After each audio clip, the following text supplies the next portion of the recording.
Hello everyone, स्वागत है आप सभी का जेके मिनी मैजर के इस यूट्यूब चैनल पे।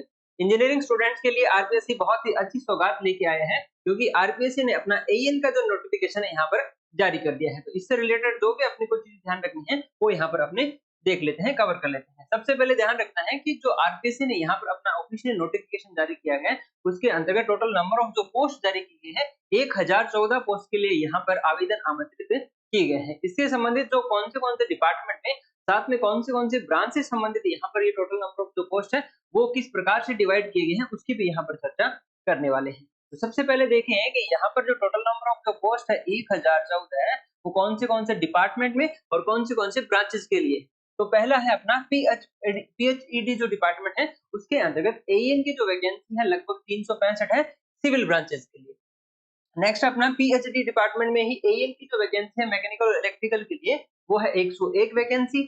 पीडब्ल्यूडी में एएन के लिए सिविल ब्रांच में ये है 125 वैकेंसी, और पीडब्ल्यूडी में है एएन इलेक्ट्रिकल की 20 वैकेंसी।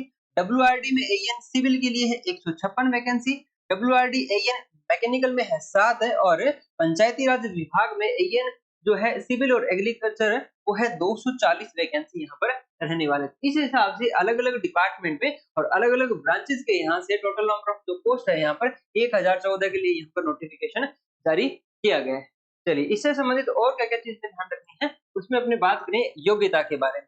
तो जैसा यहाँ पर जिस भी ब्रांच के लिए यहाँ पर आवेदन आमंत्रित किए गए हैं, उसमें आपको जो डिग्री होनी चाहिए आपकी। इसमें सबसे पहले बात करें कि जो पद संख्या 1, 3 और 5, जैसे लास्ट अपने यहाँ पर जिक्र किया है 1, 3 और 5 के बारे में। तो एक है सिविल, सिविल और सिविल। जहां पर सिविल की ब्रांचेस हैं, उनमें आपको सिविल से रिलेटेड आपके पास डिग्री होनी चाहिए। इसके अलावा बात करें जो मैकेनिकल और इलेक्ट्रिकल हैं, जो सेकंड पोस्ट की चर्चा की थी अपने, वहां पर आपके लिए मैकेनिकल या फिर इलेक्ट्रिकल में आपके पास डिग्री होनी चाहिए। ठीक इसी तरह से जो अलग-अलग ब्रांचेस हैं, जिसमें जो इलेक्ट्रिकल के लिए उनके पास इलेक्ट्रिकल की डिग्री होनी चाहिए, बैचलर डिग्री होनी चाहिए, और मैकेनिकल की जो स्पेशली मैकेनिकल के लिए यहाँ पर आवेदन आमंत्रित किए गए हैं। इसके अलावा आपको डिग्री इन सिविल या फिर एग्रीकल्चर इंजीनियरिंग है, जो 7 नंबर पोस्ट है अपनी, जो पंचायती राज विभाग के लिए यहाँ पर जारी की गई है, उसमें आपके पास या तो सिविल या फिर एग्रीकल्चर इंजीनियरिंग में आपके पास डिग्री होनी चाहिए। और साथ-साथ में ये सभी पोस्ट के लिए जो यहाँ पर टोटल 7 जो पोस्ट यहाँ पर बताई गई है, पहले पेज जिसमें आपने डिस्कस किया था,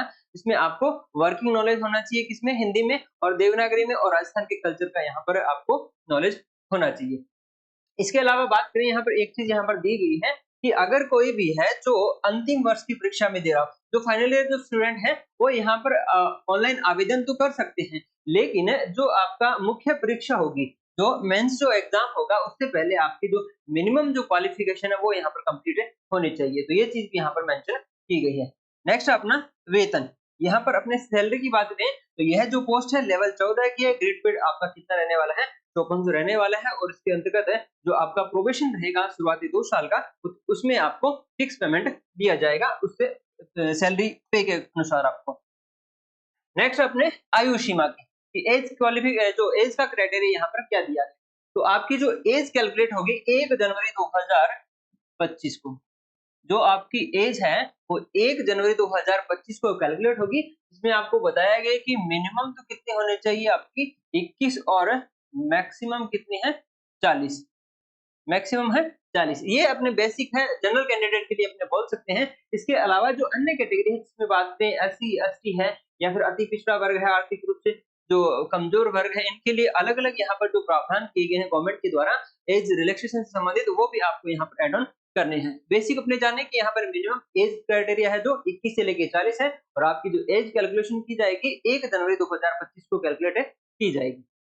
चलिए, इसके अलावा अपन बात करें यहाँ पर आपके सिलेक्शन प्रोसेस की। सबसे मेन जो चीज ध्यान रखना आपका सिलेक्शन प्रोसेस। तो सबसे पहले आपका होगा एक प्री एग्जाम होगा, जो ऑब्जेक्टिव होगा, जो उसके बाद में आपका सेकंड होगा मेंस एग्जाम, जो आपका जो पेपर बेस होगा। पेपर बेस आपका मतलब है सब्जेक्टिव होगा, और थर्ड होगा आपका इंटरव्यू। 3 बेसिस आपका रहने वाला है। सिलेक्शन प्रोसेस है वो 3 प्रकार से, प्री होगा, मेंस होगा और इंटरव्यू होगा। ये चीज ध्यान रखनी है। और यहाँ पर परीक्षा का जो स्थान और माह है, इससे संबंधित यहाँ पर चर्चा नहीं की गई है। तो जो भी आपकी अपडेट होगी वो आपको बाद में बता दिया जाएगा। अभी फिलहाल जो यहाँ पर नोटिफिकेशन जारी किया गया है, उसके अंतर्गत जो एग्जाम का मंथ, इससे संबंधित यहाँ पर सूचना नहीं दी गई है। और अपने बात करें यहाँ की आवेदन प्रक्रिया कि आप इस ये पोस्ट के लिए आवेदन करना चाहते हैं, तो इसकी जो ओपनिंग जो डेट है वो कौन-सी है? तो 14/8/2024 से लेकर आप 12/9/2024 ये आपके ओपनिंग विंडो है। आप इसके अंतर्गत 14/8/2024 से लेके 12/9/2024 के बीच में आप इसके लिए ऑनलाइन आवेदन फिल कर सकते हैं।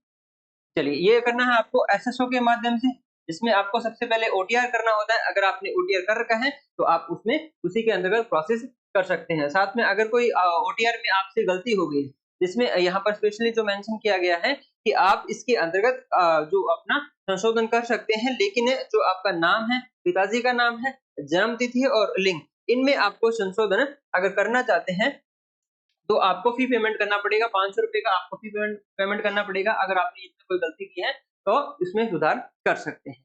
तो बाकी अगर आपने ओटीआर कर रखा है, तो उसी के बेसिस पे आप इसको आगे प्रोसेस कर सकते हैं। और जो वन टाइम जो आपका पेमेंट है, वो अगर आपने पेमेंट कर रखा है, तो आपको पे नहीं करना होगा। वरना यहाँ पर जो नॉर्मल जो आपको यहाँ बताया गया है ओटीआर की फीस, जैसे बात करें जो जनरल कैटेगरी अपनी बात करें, उनको ₹600 ओटीआर के देने होते हैं। उसके बाद में अगर एक बार आपने दे चुके हैं, तो आपका ये पेमेंट नहीं लगेगा।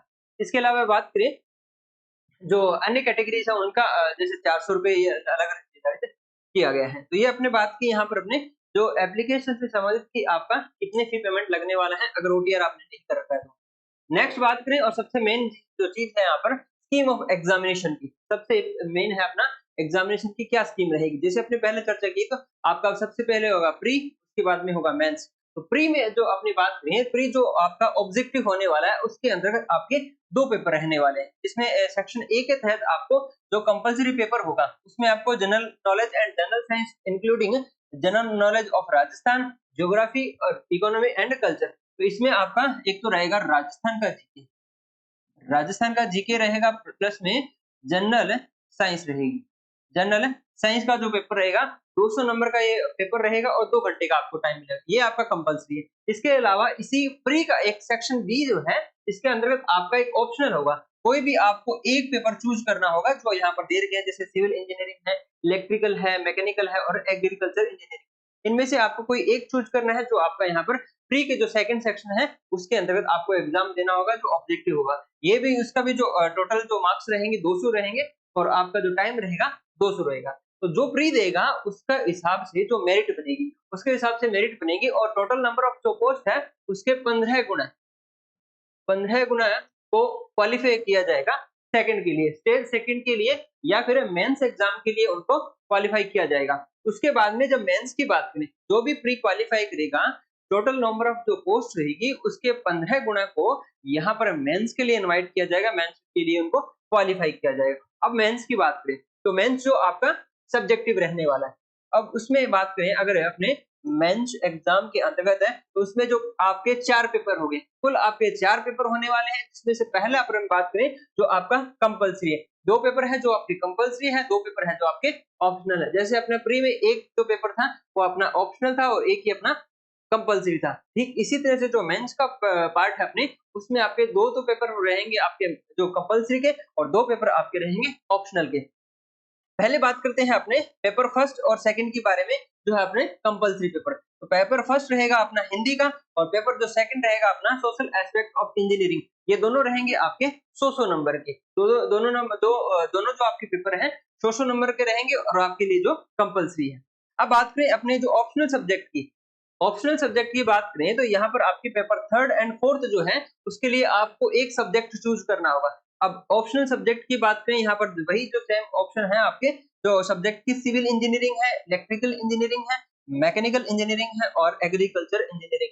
इन चारों में से कोई भी एक सब्जेक्ट आपको चूज करना है और इसी सब्जेक्ट के 2 पेपर आपके सब्जेक्टिव रहने वाले हैं और दोनों पेपर आपके कितने 200-200 नंबर के रहने वाले हैं। तो ये अपना मेंस का जो अपना जो पैटर्न है, मेंस इस हिसाब से आपका कवर होगा। उसके पश्चात में जो भी यहाँ पर क्वालिफाइंग है उनको इंटरव्यू के लिए इनवाइट किया जाएगा और जो भी वहाँ पर जो क्वालिफाई करेंगे इंटरव्यू को, उनको फाइनली सिलेक्ट किया जाएगा। चलिए, ये था अपना राजस्थान आरपीएससी के द्वारा जारी किया गया एईएन से संबंधित जो नोटिफिकेशन से संबंधित आपको क्या-क्या चीजें ध्यान में रखनी है वो यहाँ पर आपने कवर की। चलिए, मिलते हैं एक और नए इन्फॉर्मेटिव वीडियो के साथ में, तब तक आपका बहुत-बहुत धन्यवाद। जय हिंद, जय भारत, जय जय राजस्थान।